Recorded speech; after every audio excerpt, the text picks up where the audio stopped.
Hello, my dear student. Welcome to the Orient LIT Center. আজি ক্লাছত তোমালোকক শিকাম ৱাৰ্ডপেড। ৱাৰ্ডপেডৰ চেপ্টাৰ নম্বৰ 2 হ'ব আজি।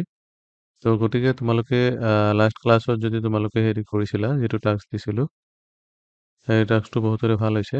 তো আজি ক্লাছত তোমালোকে ভালকৈ মনোযোগেৰে চাবা যে ৱাৰ্ডপেডত আমি কেনেকৈ কাম কৰোঁ আৰু ভিডিঅ'টো শেষলৈকে চাবা, শেষলৈকে চালেহে তোমালোকে শিকিব পাৰিবা। আৰু লাষ্টত আমি একেবাৰে লাষ্টত এটা টাস্ক দিম, এই টাস্কটো তোমালোকে কৰিব নাপাহৰিবা। বলা যাওঁ, আমি স্ক্ৰীনত যাওঁ, ৱাৰ্ডপেড ওলাই লওঁ। মাই ডিয়াৰ ষ্টুডেণ্ট, আজি ক্লাছত আমি ৱাৰ্ডপেড চেপ্টাৰ নম্বৰ 2 শিকাম। ৱাৰ্ডপেড চেপ্টাৰ নম্বৰ 2 আমি ৱাৰ্ডপেড ওলাই লওঁ ইয়াতে।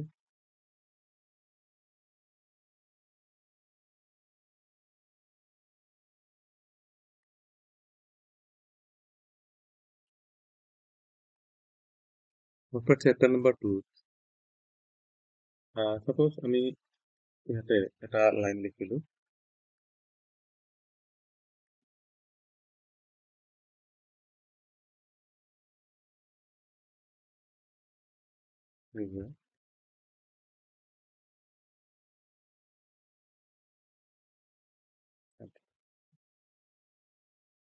সেই লাইনটোক যদি আমি ডাঙৰ কৰিব বিচাৰোঁ তেতিয়াহ'লে কিন্তু আমি অলৰেডি ইয়াতে দেখাইছোঁ সিদিনাখন যে ডাঙৰ কৰিবৰ কাৰণে আমি ইয়াতে ফন্ট সাইজ ইউজ কৰিব লাগিব। ইয়াতে সাইজবিলাকৰ ভিতৰত যিকোনো এটা সাইজ হ'লে ডাঙৰ হৈ যাব। এতিয়া মেইন কথাটো হ'ল কি, যেতিয়া পেজ এটা লোৱা হয় পেজৰ দুইফালে দুটা মাৰ্জিন থাকে, ইফালে লেফ্ট মাৰ্জিন এইটো, ইফালে ৰাইট মাৰ্জিন। লেফ্ট মাৰ্জিন আৰু ৰাইট মাৰ্জিন কি হয়, যিটো পেজৰ মাৰ্জিন হয় সেই মাৰ্জিনটো আমি ইয়াতে যাই সেট কৰিব লাগিব। ইয়াতে একচুৱেলি কি হয়, এই লিখাটো আমি ইয়াতে লিখা আছে লেফ্ট মাৰ্জিন আমি দিছোঁ। সাপোজ এই লিখাটো যদি চেণ্টাৰত আনিব লগা হয় বা মিডিল অফ দ্য পেজত আনিব লগা হয় তেতিয়াহ'লে কিন্তু আমি এই এলাইনমেণ্টকেইটা ইউজ কৰিব লাগিব। এই এলাইনমেণ্টৰ মাজত ইয়াতে লিখা আছে চেণ্টাৰ, অৰ্থাৎ চেণ্টাৰ কৰিলে লিখাটো চেণ্টাৰ এলাইনমেণ্ট হ'ব। লগতে ইয়াতে লেফ্ট এলাইনমেণ্ট কৰিলে লেফ্ট মানে ইয়াতে মাউচৰ কাৰ্চৰ ইয়াত ওপৰত আনিলেই কিন্তু তলত লিখা আহে এলাইন টেক্সট লেফ্ট, অৰ্থাৎ CTRL+L বুলি লিখা আহে। CTRL+L হ'ল ইয়াৰ শৰ্টকাট কি, যদি CTRL+L ক'ৰবাত লিখা হয়, যদি কোনো এটা টেক্সট আমি ইয়াতে চিলেকশ্যন কৰোঁ, চিলেকশ্যন কৰি যদি আমি কিবৰ্ডৰ পৰা CTRL+L বুলি CTRL+ প্ৰেছ কৰি যদি L কিবৰ্ড টিপি দিওঁ তেতিয়াহ'লে লেফ্ট এলাইনমেণ্ট হ'ব। চিমিলাৰলি এইটো চেণ্টাৰ এলাইনমেণ্ট, এইটো ৰাইট এলাইনমেণ্ট, যদি লিখাটো ৰাইট মাৰ্জিনত এলাইন কৰা হয় তেতিয়াহ'লে। আৰু যেতিয়া আমি বহুতকেইটা লাইন ইয়াতে লিখিম, বহুতকেইটা লাইন লিখাৰ পিছত যদি এলাইন কৰিব বিচাৰোঁ দুটা মাৰ্জিন মিলি থাকিবৰ কাৰণে তেতিয়াহ'লে কিন্তু আমি এইটো জাষ্টিফাই এলাইনমেণ্ট ইউজ কৰিব লাগিব। তো বেচিকেলি আমাৰ এলাইনমেণ্ট কেইটা, left alignment, centre alignment, right alignment আৰু জাষ্টিফাই এলাইনমেণ্ট। লিখাবিলাকৰ যদি এলাইন মিলাব লগা হয় তেতিয়াহ'লে আমি এইকেইটা এলাইন ইউজ কৰিব লাগিব।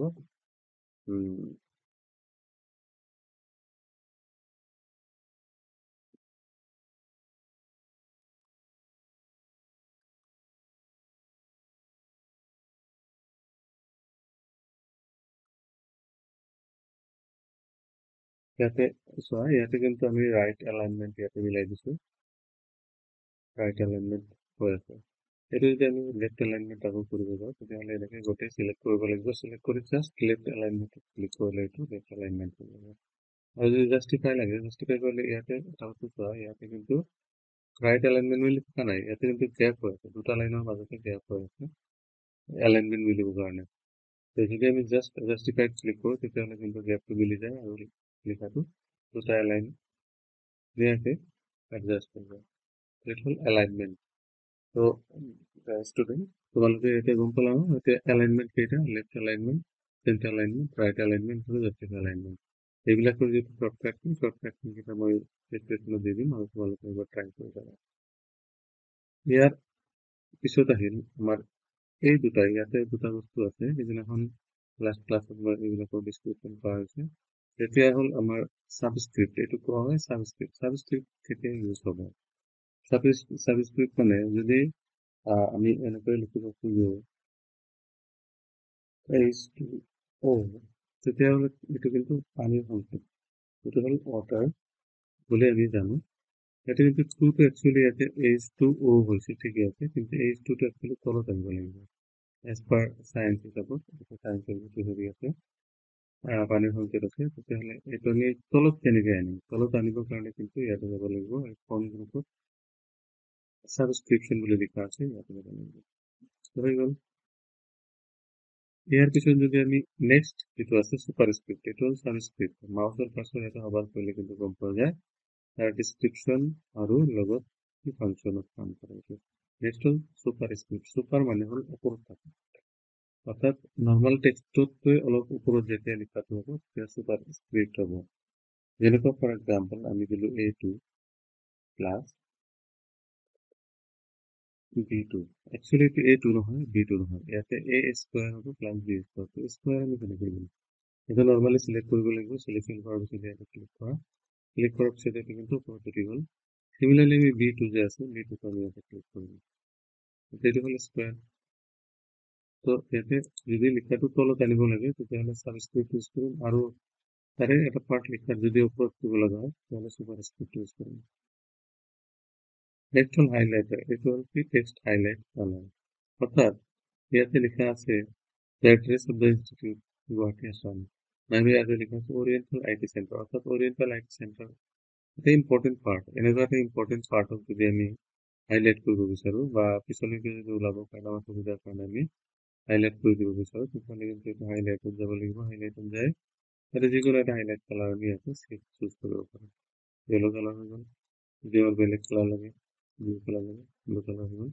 এইটো হ'ল হাইলাইট, এইটো হৈছে টেক্সট হাইলাইট কালাৰ। তোমাৰ ষ্টুডেণ্ট, আজি আমি আলোচনা কৰিলোঁ অকল এলাইনমেণ্টৰ ওপৰত। এলাইনমেণ্ট হ'ল left alignment, centre alignment, right alignment আৰু জাষ্টিফাই এলাইনমেণ্ট। লগতে আমি ইয়াতে দেখালোঁ যে ছাবস্ক্ৰিপ্ট আৰু ছুপাৰস্ক্ৰিপ্ট। ইয়াৰ পিছত আছে আমাৰ ওপৰত এইটো ষ্টাৰ্ট লিষ্ট, অৰ্থাৎ ষ্টাৰ্ট লিষ্ট আমি কেনেকৈ বনাওঁ। যদি এটা লিষ্ট গ্ৰুপ বনাব লগা হয়, যেনেকৈ ধৰা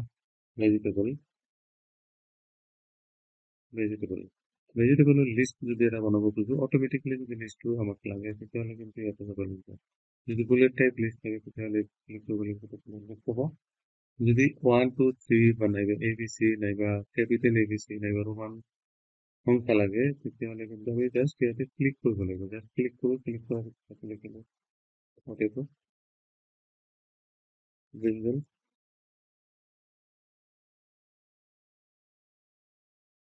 চিলেক্ট।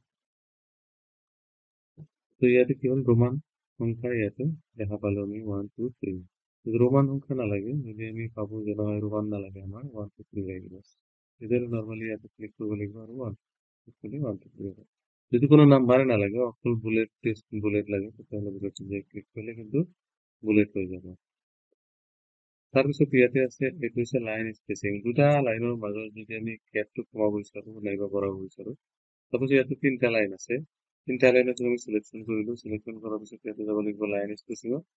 লাইন স্পেচিঙত যাই ইয়াতে 1.0 1.15 1.52, অৰ্থাৎ এইকেইটা গেপ স্পেচ আমি কম কৰিব পাৰোঁ নাইবা বঢ়াব পাৰোঁ। Add 10 point space after paragraph, এইটো add 10 point space after paragraph already হৈ আছে, ইয়াতে কমাই দিলোঁ। যদি আকৌ বঢ়াব লগা হয় আমি ইয়াতে 2 দিলে বাঢ়ি যাব, 1.5 দিলে কমিব, আকৌ 1 দিলে আৰু কমিব।